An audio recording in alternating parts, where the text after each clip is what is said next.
lack of competition might make you hanker for the days when there was, well, a slightly gentler style of shopping to be had. And believe it or not, there's still a place where you'll find it to this very day. It's an old-style Windsor department store, which has remained virtually unchanged for decades. Well, recently, a rumour of alterations prompted protests from people who believe it's as much a part of the national heritage there as the castle up the road. And Malcolm Stewart has been along to it to investigate.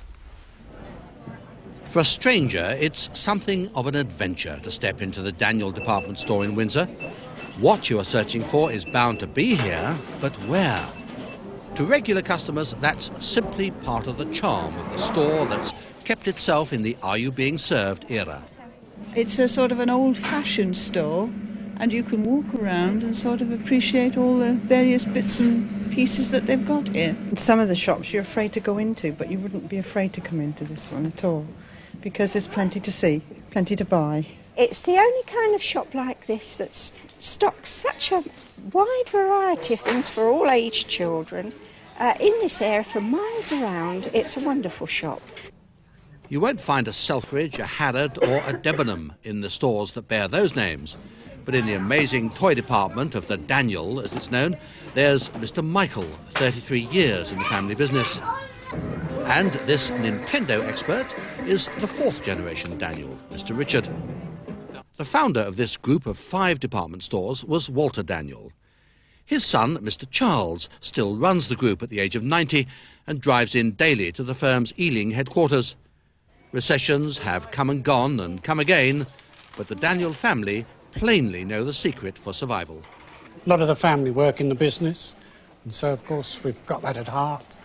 And we have many departments, and when one's not doing so well, another one keeps going. The toys is always wonderful.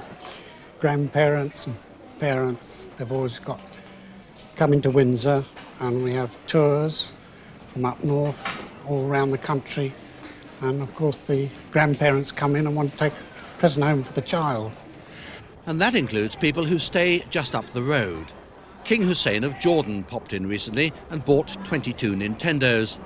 That old softy, the Duke of Edinburgh, buys Christmas presents for his grandchildren here. Other department stores rely on computers for stock control. Daniel has Miss Cox and 9 other buyers who know precisely what their customers want. Dawn Cox came here 32 years ago. Oh, well, I've been here since I left school, actually. And, you know, it's just part of my life now, really, Daniel's. It's even got the distinctive smell of a traditional department store, that unique combination of bicycle tyres, raincoats, boiled sweets and linen. If you could put it into cans, you'd corner the nostalgia market. The Daniel family are not opposed to change, though. This was the shop front when Mr. Walter opened up here in 1918. In those days, shop assistants could be hired for £1.13 and 4p a week. In 1934 came the new arcade look at no little expense.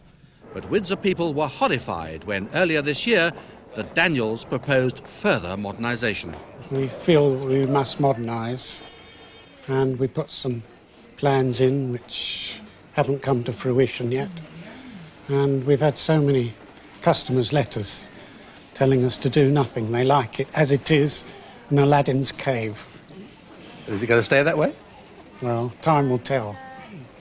Those new plans would have turned the store into 4 floors of galleries behind a modern frontage, but the scheme is on hold for the time being.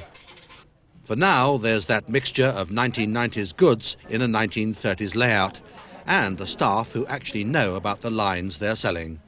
Customers do indeed come here to be served. Malcolm Stewart in Windsor for Meridian Tonight.